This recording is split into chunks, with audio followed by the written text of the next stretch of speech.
We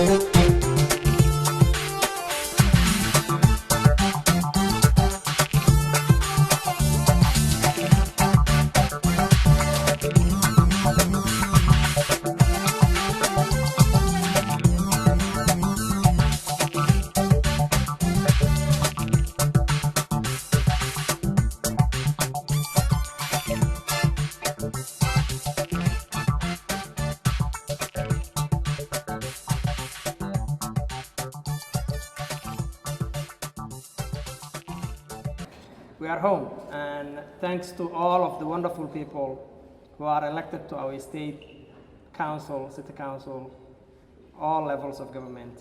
I would like to have all of the elected officials, as well as their representatives. I can see Mr. Gilligan, and as well as Carla, come back here and welcome the keynote speaker with me. Please, yeah, come in here.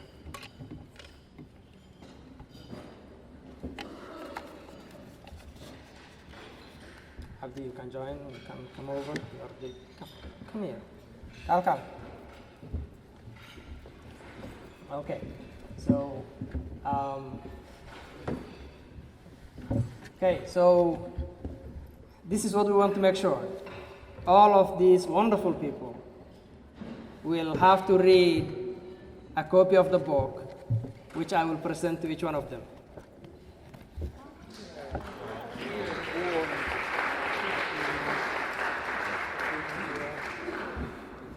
And now I would like to invite the keynote speaker, Stephanie Chambers, to share her findings with us.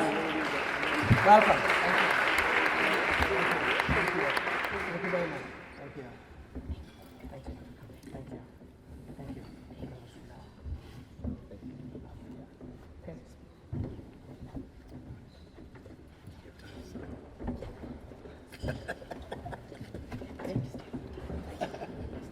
So thank you for the introduction. Jabriil, thank you so much for having me tonight.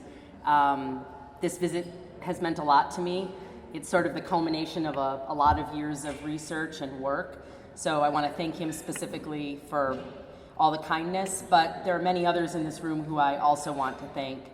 Many of you sat with me, did interviews with me, and sharing your time is the most valuable thing, and I appreciate that. I've learned so much, and I'm still learning. So I don't claim to be the expert on Somalis, of course. There are a lot of things I'm still learning, but I was able to use my skills as a political scientist and my background as somebody who does racial and ethnic politics and urban politics to look at the Somali experience and try to get a sense of what is going on in two regions of the United States. So thank you all for coming out tonight to hear a little bit about my work.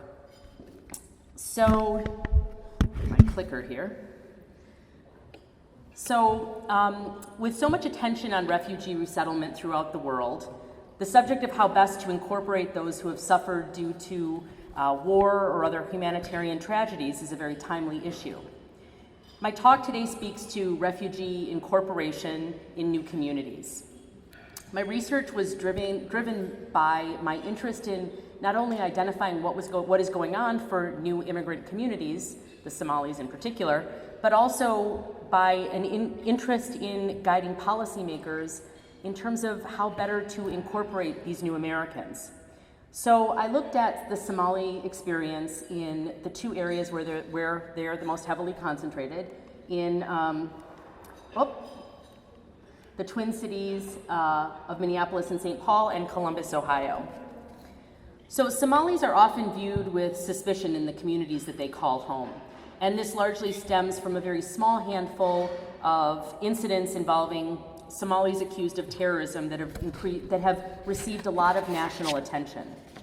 I argue, and I think everybody would agree with me, that far from representing the Somali American experience, these events are outliers. The more important story is how Somalis have taken jobs in struggling communities like Lewiston, Maine, and brought back the economy because they were willing to take low-skilled jobs, go live in apartments that had largely been vacant, and bring back the economy, but also in places like Columbus and the Twin Cities that are economically strong communities, as you pointed out, but Somalis have just made those, sort of solidified the strength of those areas by contributing to the economy as business owners, but also as people who work in warehouses and as janitors and as cleaning staff, and keeping the service sector economy going in this region.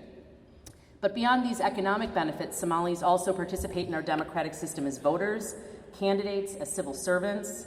More importantly, Somalis contribute to the rich diversity in our communities and help teach people about other cultures.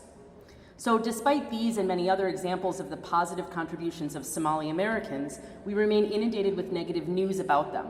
For example, during a campaign stop in Minnesota, then candidate Donald Trump reiterated many of the misperceptions about Somali refugees, stating, "Here in Minnesota, you have seen firsthand the problems caused with faulty refugee vetting, with large numbers of Somali refugees coming into your state without your knowledge, without your support or approval." He went on to falsely state then that everybody's reading about the disaster taking place in Minnesota. And the reality is far from the picture painted by the president. So my hope is that by sharing my findings and some of the research that I've done, that I can paint a factual portrait of what's the great contributions that Somalis have made, but also the areas where we can do more to improve opportunities for Somalis and other new Americans in this country. So many people are interested in why, I'll take the slide down, I'll put this up, this is a better one. Many people are interested, they say, why, obviously I'm a non-Somali, but why did you get interested in this topic? Well, I was drawn to this study initially because I got my PhD at Ohio State back in 1999, and I came back here in 2012 to do a paper on, or a book chapter, in a book that's on minority mayors of majority white cities. So I came here, did my book chapter, did my field work, and I was doing interviews in the Black community, and what I noticed was there was this significant change, this noticeable change in the population. And I just, as a political scientist, I'm curious about these types of things, and I was like, when did Somalis come? Why did they come? How are they faring politically? And so I ended up coming up with a paper topic that was an investigation of Somali political incorporation in Columbus. And that's when I started doing my field work and started interviewing Somalis for this project. And it was this quote that I'm going to put up that sort of signifies things that I was hearing from a lot of my respondents. "I have friends in Minneapolis, and it's a much more welcoming place for Somalis. People are friendlier, and my friends seem more connected with non-Somalis. That is very unlikely in Columbus." And along similar lines, mayors from across the country were going to Minneapolis, largely Minneapolis, but the Twin Cities, to learn about what they called what people call the Minnesota success story as it relates to Somali incorporation. But it's not only elected officials from across the country that are going to the Twin Cities, it's also people from around the world. So I encountered 2 Swedish delegations when I was doing field research, and they were like, "What's going on in Minnesota and why is it so great here?" And I would say, there are some things that are going really well in the Twin Cities, but be careful about that, because there are also areas where there still needs to be significant improvement. And I'll talk to you about what those improvements are in a little while. So I designed this study comparing the Somali experience in these 2 regions to determine whether there were in fact different incorporation outcomes in the 2 areas. I wanted to identify the reasons for the difference, and then I wanted to create policy recommendations that could ultimately help Somalis and other new immigrant groups. And my early research in Columbus had already indicated that Somalis were struggling in Columbus. And I could see that there was more that policymakers could do, and part of this was because of my training. As an academic, I know that there are structures and institutions that have and continue to create barriers for underrepresented and marginalized groups in American politics. And so I could see some of these factors at play in Columbus, and I wanted to understand them a little bit more. So to evaluate the differences between the 2 regions, I collected there were some problems with data, which I can talk about if you're interested in the Q&A, but I collected things like indicators on household income, poverty rates, employment rates, home ownership, but I also did a lot of field work, participant observation. Some of you saw me around or heard about me. I did interviews with 57 people in Columbus, largely the majority of whom were Somali, and 78 interviews in the Twin Cities. So my field work was done between 2013 and 2015 in Columbus, and 2014 and 2015 in Minneapolis and St. Paul. Now I think most people in this room are aware of this, but I'm just going to present a brief overview. So in terms of understanding the Somali diaspora, beginning in 1991, tens of thousands of Somalis fled their home country due to a brutal civil war. Many traveled to refugee camps in Kenya, were later assigned to new refugee resettlement locations in the US and other places in the world. In the early 1990s, the cities commonly associated with the relocation of Somalis included Minneapolis, Norfolk, Seattle, and San Diego. By 1994, Columbus was another new destination. And as time passed, what we've seen is secondary migration. So Somalis hearing that life is better or there are more opportunities in one community versus another, and people have moved to secondary destinations. So here is a picture of Columbus. For other audiences, they don't know what Columbus looks like sometimes, so that's Columbus. You all know it. And had a page here. Although Columbus doesn't conjure up images for most Americans of an internationally diverse city, it is now known as a new gateway. And so we see that there have been many Latino, Asian, and African immigrants who have settled in this city. And it's now home to the largest Somali diaspora. So I have a couple of bullet points up here. So Columbus is a new important gateway city. There are about 30 to 45,000 Somalis in Columbus, a city with a population of 836,000. Somalis are largely primarily concentrated in the northeast and west side of Columbus. And I mention this because residential concentration is an important factor when I talk about political incorporation, when we talk about opportunities. And the other thing that I just mentioned is that Columbus was an important secondary migration city for Somalis who were settled in other places first, largely because there were jobs, low cost of living, affordable housing options in this area. And finally, the city of Columbus has been called recession-proof. This is not my term, but I found it in the scholarship.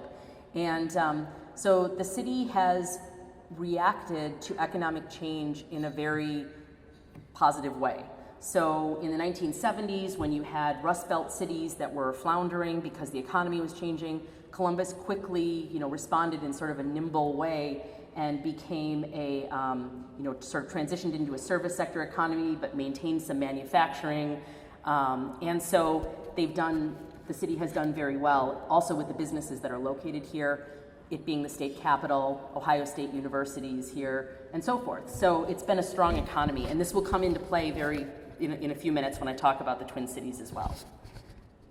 Okay, so here we have Minneapolis, St. Paul, and together, Minneapolis and St. Paul comprise the 14th largest metropolitan area in the United States.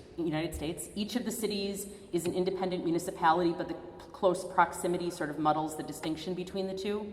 St. Paul serves as the state capital, and Minneapolis is the most populous city in the state and home to the flagship institution, the University of Minnesota. Today, the Twin Cities are home to the largest Somali population in the US, about 60,000, and the population of the Twin Cities together is about 700,000.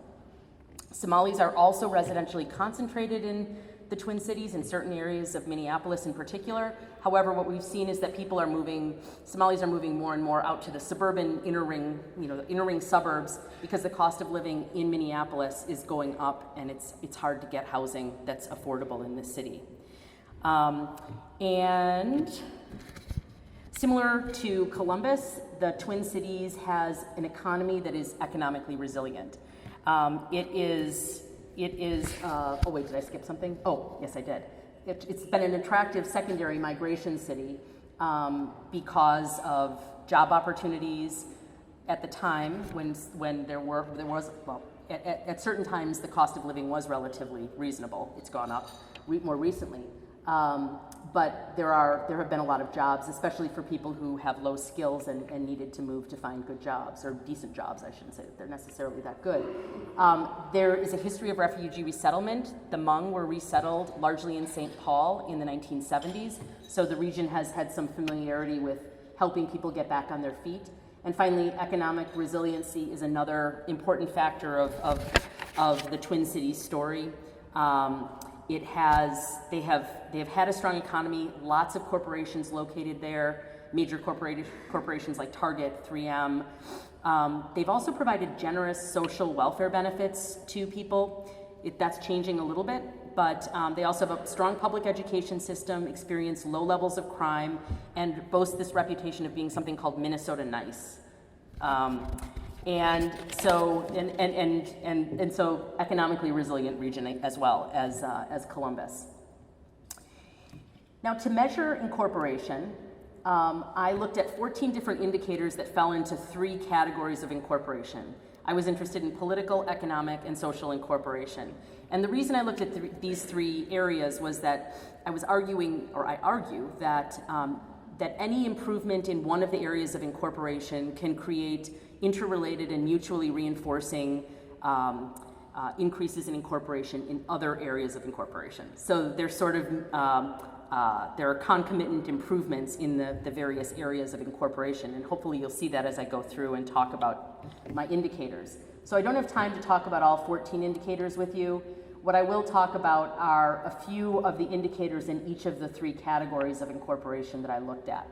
So I'm going to start by talking a little bit about, and I am happy to talk about any of the other areas, any of these other indicators if you want me to later, but they are in the book as well. So first I'd like to talk about electoral structure and talk about the differences that I found between the 2 regions. So political scientists argue that electoral rules are not neutral, they all have consequences. And the Twin Cities uses an electoral system that is ward-based, so the candidate who receives the plurality of the vote in an individual ward wins the seat. They also use a single transferable vote system allowing voters to rank order their candidates in preference, in terms of their preferences. And both of these are methods for increasing the opportunity of underrepresented groups to win elective office. And this isn't the only factor that contributes to the success that Somalis have encountered in terms of electoral structure. We also saw in 2012 that there was some movement among, it was actually organized by a Somali man to get the Minneapolis Charter Commission to look at the ward structure and to create something called opportunity wards. And the argument was we have Somalis concentrated in certain communities, but yet they're not able to elect someone from their community to the city council. And the Minneapolis Charter Commission was open to the ideas that were being put forward by this group.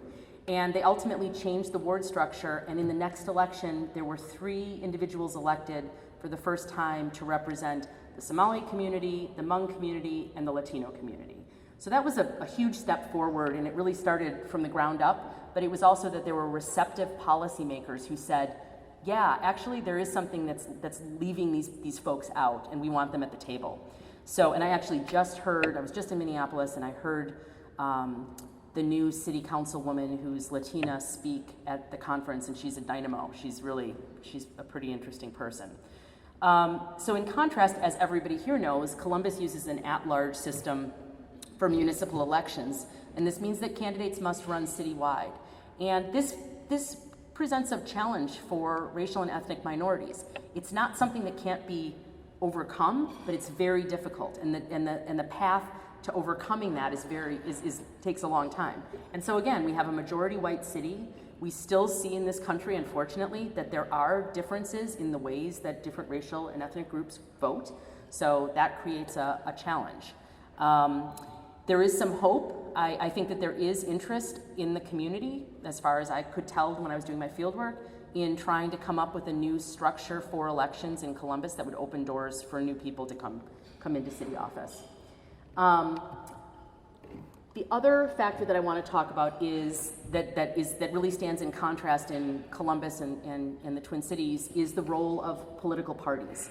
So in Columbus, you have the Democrats playing a large role in local elections at the local level. In Minneapolis and St. Paul, the Democratic Farm Labor Party, which is a more progressive wing of the Democratic Party, has control at the local level.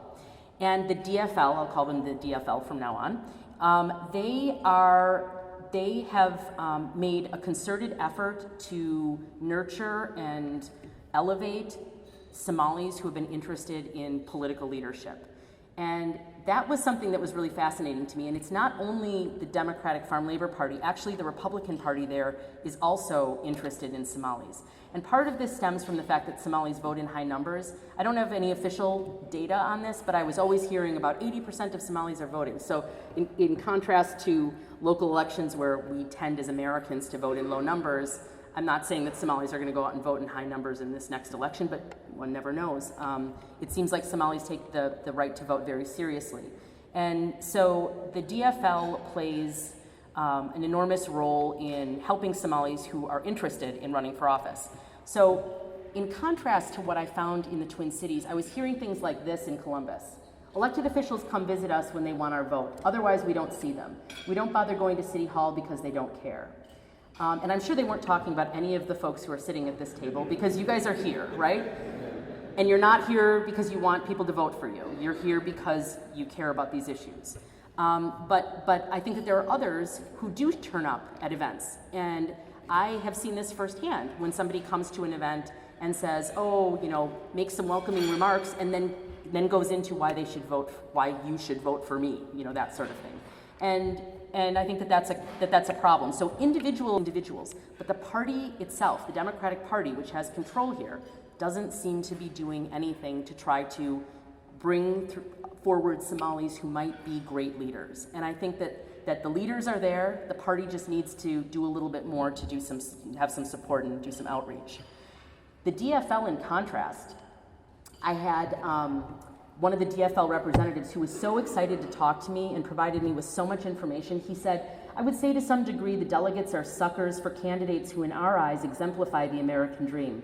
We were the first to endorse a Somali candidate in 2010 and subsequently had the first Somali elected official. So I would say we do our best to welcome them with open arms. And the Somali elected officials that I interviewed and the candidates who ran under the DFL label said the same thing. They said, oh, the DFL was really supportive. They created opportunities for us. So I think that that's something that's really important that could happen in Columbus. If the Democratic Party, I don't know that the Republicans would be as interested, but Somalis tend to be Democratic voters. The Democrats should be paying attention to the Somali community. Hand in hand with party is the issue of unions and union engagement. And there's another stark difference that I found between the Twin Cities and Columbus, and that is that Somalis are largely unionized in the Twin Cities. So jobs like people who are in, well, I should also mention the Twin Cities, a big field is the meat processing business. That's where a lot of Somalis were drawn because they were jobs that people didn't need much in terms of English skills. But also Somalis are concentrated in under SEIU 26, which is the Service Employees Union 26, as security workers, janitorial staff, housekeeping staff, home health care employees. And SEIU has not only brought Somalis in as union members, but they have elevated them into leadership positions. And some of these Somalis have made it to City Hall, for example. The mayor, Betsy Hodges, has a Somali who's one of her top aides, and he's not just working on Somali issues, he's working on broad policy issues. And that's exactly what we should be seeing. You know, we should be seeing that Somalis aren't just hired as, let's say, interpreters, that they're hired to do important policy work, right? And SEIU seems to have that in mind. And their connection with the Democratic Farm Labor Party has been an important thing that has helped with Somali political incorporation. And I have a quote here from a Somali respondent: being part of the labor and progressive movement helped many of us acquire tremendous political expertise and connections. And so the absence of unionization and leadership opportunities for Somalis in Columbus is problematic in my mind. In fact, I had more than one respondent who told me that when she tried to unionize, she was met with retaliation and threatened in terms of losing her job. I also heard from CARE, the Center for Arab Islamic Relations in Ohio, that they take a lot of cases that deal with religious discrimination in the workplace. Whereas in the Twin Cities, not that it doesn't happen, but that you've got the unions that can also intervene and provide support for people who are facing discrimination. So I think that there's more that the unions could do here. So overall, I argue in the book, and you'll see this in chapter 4, that overall in the Twin Cities, incorporation levels are higher than in Columbus. I'm not talking about this in any detail right now, but I will say that the New American Initiative is one of the reasons that I give Columbus, in terms of bureaucratic outreach, a moderate, because that's an important office that has provided some important services for people and help. There's a lot of research in my field about what we call street-level bureaucrats and how they can really help people at the local level. And I would say that is taking place here in Columbus. Degrees because they were in these refugee camps and have come with limited English language skills. I know that many people have also overcome that and have learned English and are, have done very well with that. And also there are people who came with advanced degrees that were not recognized in this country. So there were already some employment challenges that Somalis were facing.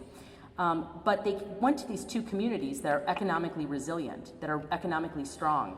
And if we think about the number of years that Somalis have been in these communities, you would hope that Somalis would be moving up and getting themselves out of poverty, right? Because these areas are so economically strong, even in recessions. But yet that doesn't seem to be the case. And I don't have longitudinal data here, but I have a snapshot. And so the median Somali household income level is staggeringly low in both communities, both the Twin Cities and Columbus. Poverty remains a major barrier to economic incorporation for Somalis. In 2010, the federal poverty line for families of 4 was below 22,050. And Somali families tend to be larger than families of 4, so it's not uncommon to have families of 6 to 8. And if we focus on median income, or the midpoint, Somalis in the areas that I was looking at were making between $11,000 and $13,000 a year. And this level of household poverty adds to the forces already stacked against Somali economic incorporation and financial security. And it also speaks to the dire need for economic opportunities. The next indicator of economic incorporation that I look at is our public-private partnerships. And during fieldwork for this project in the Twin Cities, one economic factor that stood out to me as a really distinguishing feature was the African Development Center, or the ADC. This organization is a social profit community developer and commercial lender. They work primarily with Somalis, but they work with anybody in Minnesota. And they provide business development training, low-interest loans for small businesses, homebuyer workshops, financial literacy training, and all of these services are provided in a culturally sensitive way that gives clients lending opportunities that are compliant with Muslim religious teachings that include restrictions on interest-bearing loans. And even more noteworthy than the ADC's work is that they have partnered with City Hall, and the former mayor's office initially started this, Mayor R.T. Rybeck. He learned about what was going on at ADC and the importance of these Islamic compliant loans that take the principal and the interest and put them together, and then the borrower pays back one sum. So it was a way to create opportunities, lending opportunities for Somalis, so that they weren't taking their personal income, investing in a business that might fail and then losing everything, right? And so R.T. Rybeck, the mayor, was very moved by this and thought this was a great program. So he partnered with ADC, and they created a loan program that was a partnership between the city and ADC, and it also got philanthropic support. So the philanthropic community said, oh, that's worth investing in.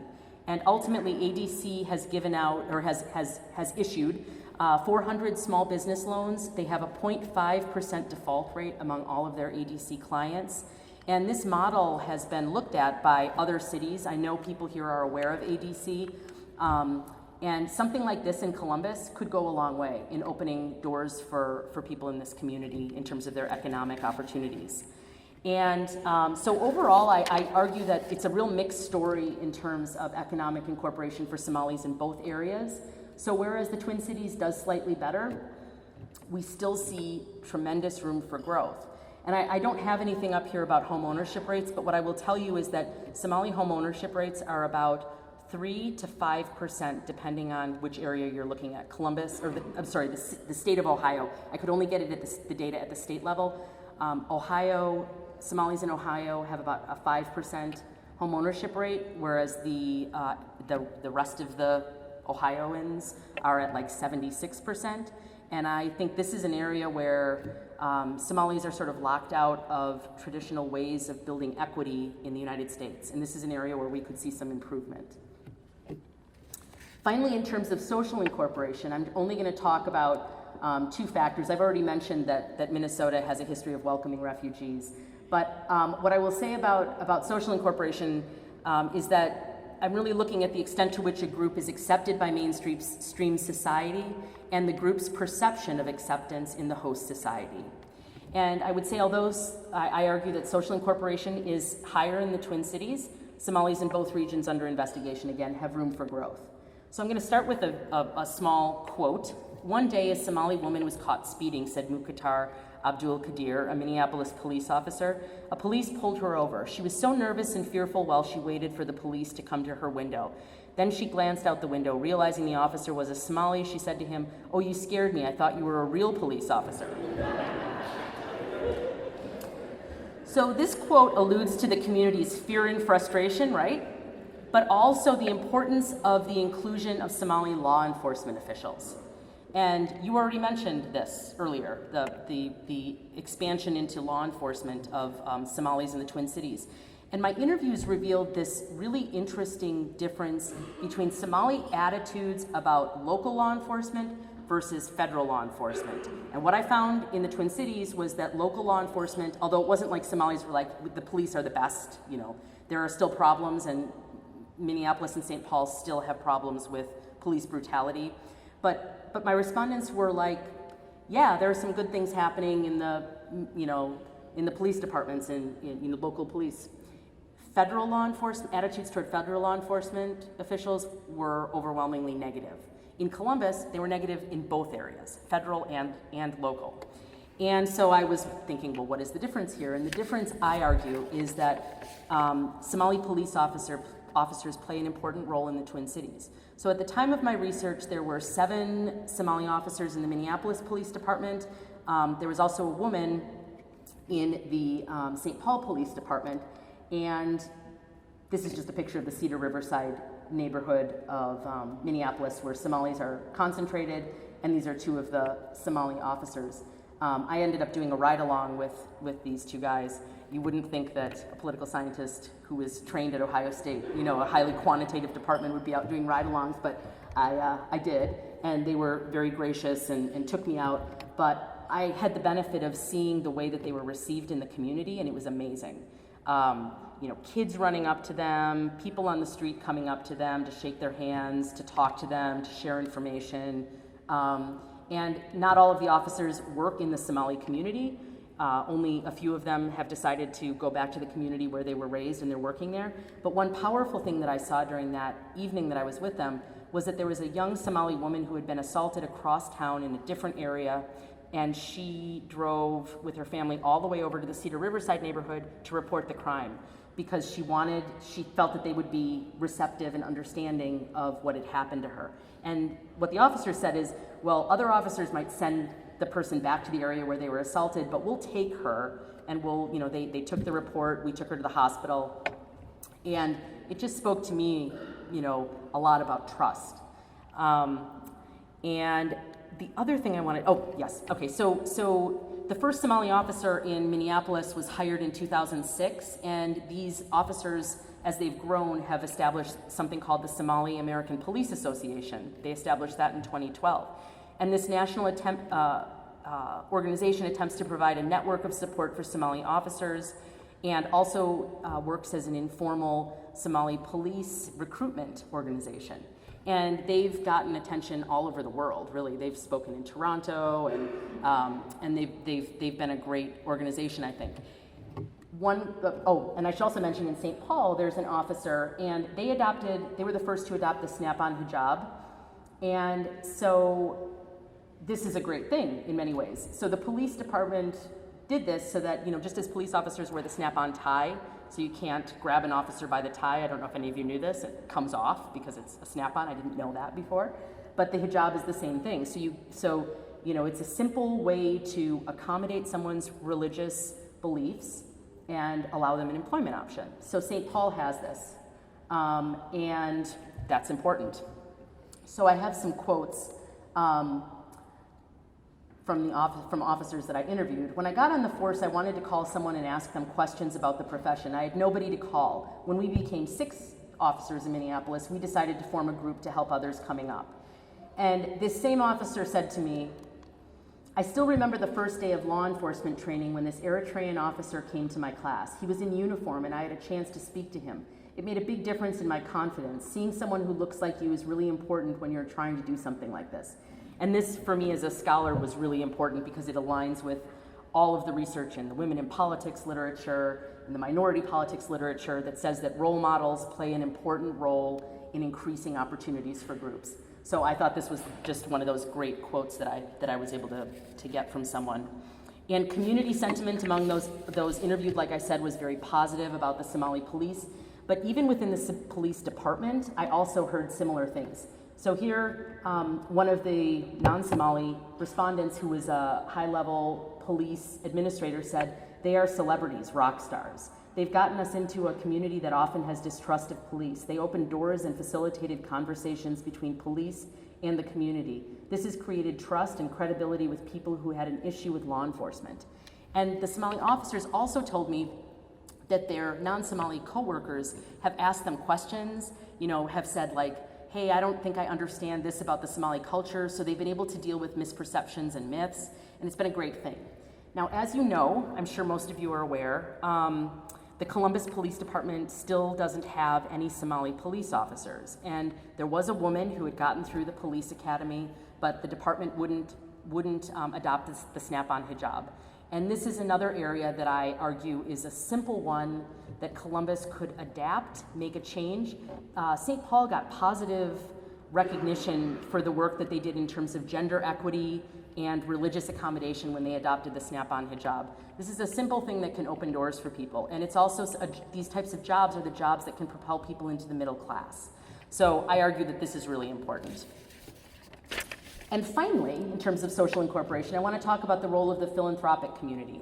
So the Twin Cities have about 120 charitable foundations, so they're a unique area. Okay, that's a lot. Columbus has about 30. So big difference in terms of sort of the history and philanthropic giving, right? But still, these foundations in the Twin Cities, I didn't go into this thinking that I was going to look at philanthropy so much. But when I was looking at community organizations, because that was one of my indicators of political incorporation, was the capacity building within Somali community organizations, I realized that in the Twin Cities there were a lot of organizations that were getting philanthropic support. And even the Brian Coyle Center, which is right in the heart of the Cedar Riverside neighborhood, which is where, so many of these local community organizations have gotten funding and grants through these foundations. And in Columbus, that's not the case. So a lot of the community organizations here are funded by individuals who are generous to one another and fund their organizations, but there isn't a lot of funding that's going to the groups. And so I argue that this is an area where we could also see some growth. And in my interviews with foundation representatives in the Twin Cities, I heard things like, we take this responsibility seriously. We ask ourselves who is missing from receiving grants, and we make sure there's an awareness of the opportunities. Many of these foundations also have Somalis on staff, so language barriers are not an issue because the foundations feel that this is a priority. We want Somalis as part of our workforce. I should also show you something before I move on.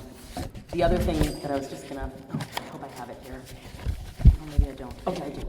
So I don't have this on a slide, but I got this from the Minneapolis Foundation, and in the early 1990s, they did a public service campaign where they had like signs on buses, and they were trying to raise awareness of the great things that were happening in terms of immigration to the city. And this has a picture of 3 women on it, and it says, maybe you're just not sure what to make of these new Minnesotans, bringing all these strange new cultures and customs. But hey, have you ever really thought about lutefisk? And lutefisk is like this Norwegian, maybe Norwegian, like the gelatinous fish that people eat. in the Twin Cities. And so in any case, it's just shedding light on, we all have our things that might seem unusual to outsiders and to others, but let's embrace this. So you have these foundations that have taken a real interest in highlighting the diversity in the communities and sort of, saying, let's raise awareness of it and let's embrace one another and learn from one another. So that's another real positive thing. I heard in Columbus, I got one response from a foundation representative that said Somalis don't apply for grants.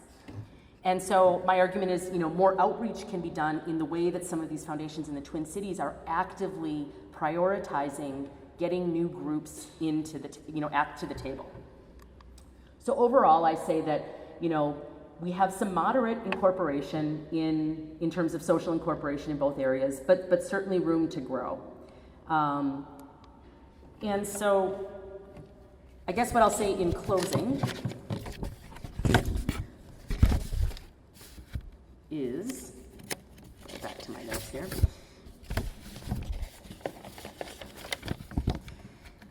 To some degree, my Columbus Somali respondents were correct that things are better in the Twin Cities. Definitely in terms of political incorporation, economic and social, it's a little bit more mixed. But the final chapter of my book goes through recommendations that I make for increasing Somali political, economic, and social incorporation. And I really hope that this book helps policymakers think through ways that we could, in a very simple way, increase opportunities for Somalis and other new Americans. Because I think that is the goal that we all sort of share, those of us who are committed to democracy, who really value the opportunities that one can have in the United States. And I also think that the issues that I raise in the book have unfortunately received more attention because of policies that the Trump administration is pushing and the targeting of Somalis and the travel bans. And I think that raising awareness of the benefits of new immigrant communities is really important today, more than any time in the past. So thank you very much for your interest and for listening to me.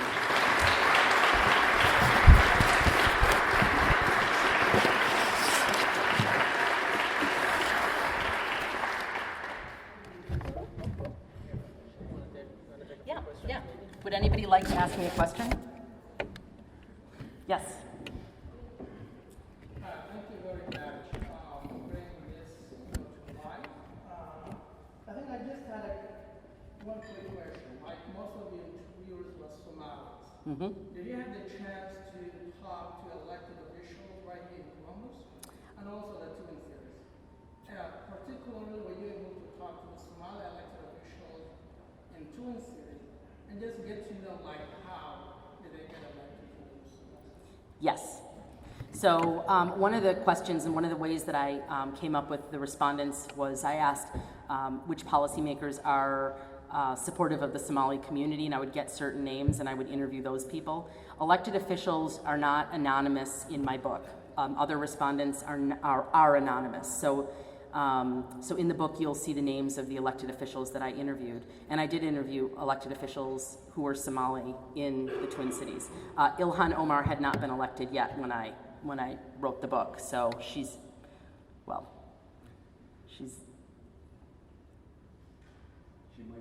might be in there, but she's not identified because she was not an elected official. Got it.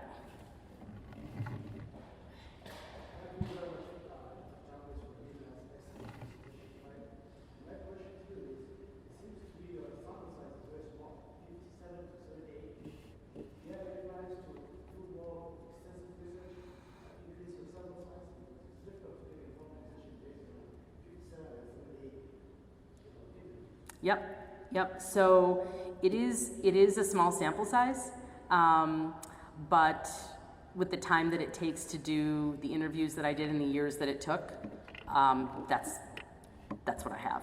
I do think that that I have a good sample that is representative and that sheds light on some important areas. I think that there's a lot more that could be done, though.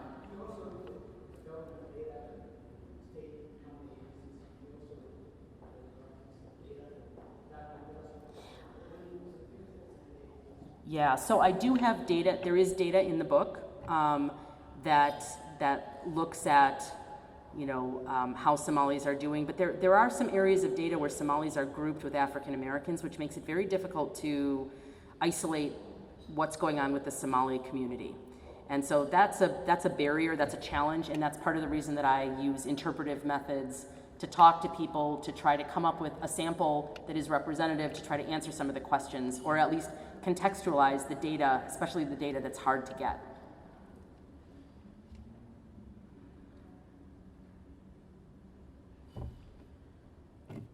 Thank you.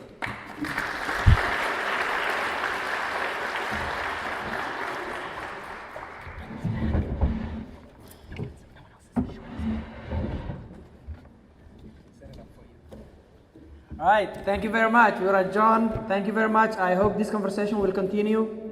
I hope you will all take and play part in making sure that Somalis are incorporated and young Somali leaders are produced within the next, few years. I look forward to working with each one of you. Thank you very much. I, salute each one of you. Thank you.